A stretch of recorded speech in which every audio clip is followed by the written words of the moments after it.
Assalomu alaykum құрметті бауырлар. Бүгінгі біздің 5-ші дәрісімізге қош келдіңіздер.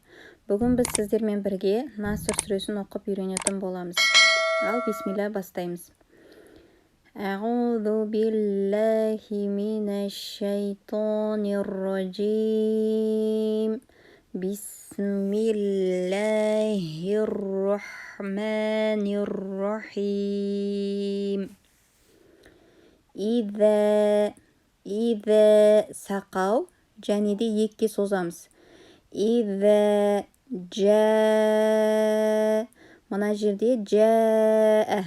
Яғни мәт әрпінен кейін хамза келгендіктен және екеуі бір сөзде келіп тұр. Сол себептен бұл жерде 4-ге немесе 5-ге созу міндетті түрде созылу керек.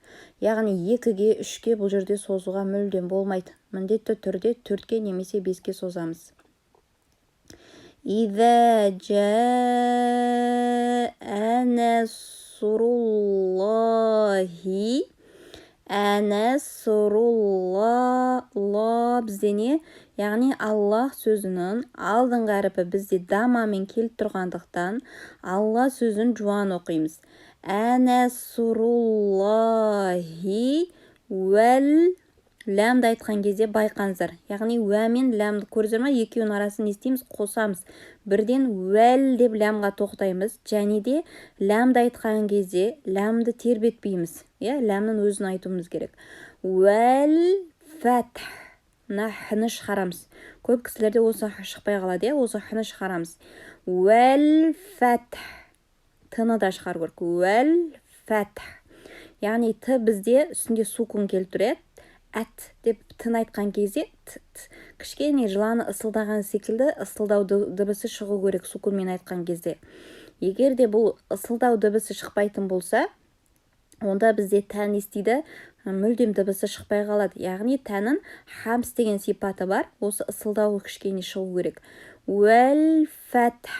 Бірақ қат депті қат шығар жерге болмайды.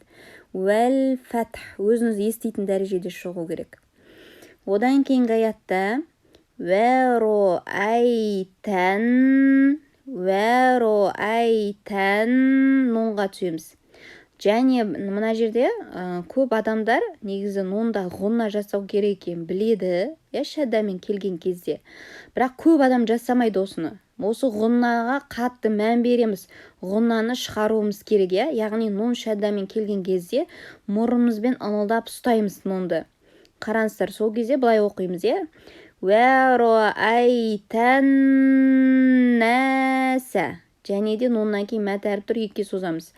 Вәро әйтән нәсә. Яды. Дәлді бізде қалқала сипаты бар. Дәлді тербетеміз. Яды хулу. Лу екке созу. Яды хулу на. Сосын х әріпін шығарамыз, қырылдайды, х. Ядхулуна фи екке созу. Фи ди, көрдіңіздер ме? Екеуі де екке созылады. Фи диниллахи. Қараңыздар енді. Аллах сөзінің алдыңғы әріпі бізде кәсірамен келіп тұр. Сол себептен Аллах сөзін жіңішке оқимыз. Яғни диниллахи. Әфуәжә.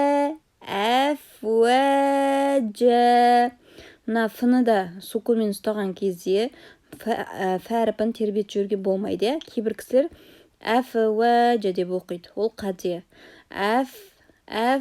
Фының өзін ұстаймыз. Әфуәжә.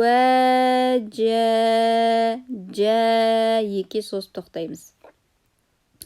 Одан кейінгі аятта фәсәббих. Бәді бізде шәдда келіп тұр. 2 б'ні шығарамыз. Сосын хәні білдіртеміз. Фәсәббих бихамди роббика вәс синға түсеміз. Вәстәғфира иннаху. Екке созамыз. Мына жерде көрдіңіздер ме? Мына хә жұрнағынан кейін бізде созу белгісі берілген жоқ, алайда бұл жерде созу мәт бар.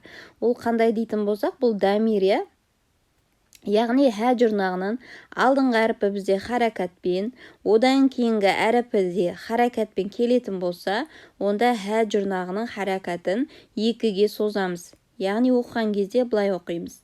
Иннаху, көрдіңіздер ме? 2-ге созамыз. Иннаху кәна, 2-ге созамыз. Кәна тәуәбә. Вау бізде шәддамен келіп тұр. Вауды ерінмен ұстаймыз. Тәу ерін алдыға шығады. Тәуәбә. Ал енді бір рет оқып шығайық. Сіздер мұқият тыңдап шықсаңыздар. Бисмиллахир-рахманир-рахим. إذا جاء نصر الله والفتح. إذا جاء نصر الله والفتح ورأيت الناس يدخلون في دين الله أفواجا ورأيت الناس يدخلون في دين الله أفواجا فسبح بحمد ربك واستغفره إنه كان توابا. فسبح بحمد ربك واستغفره إنه كان توابا. Осымен біздің 5-ші дәрісіміз аяқталды. Менің каналыма тіркеліп, осы дәрісті өзгелермен бөлісіп, сіз де сауабына үлесті болыңыз. Ассаламу алейкум ва рахматуллахи ва баракатух.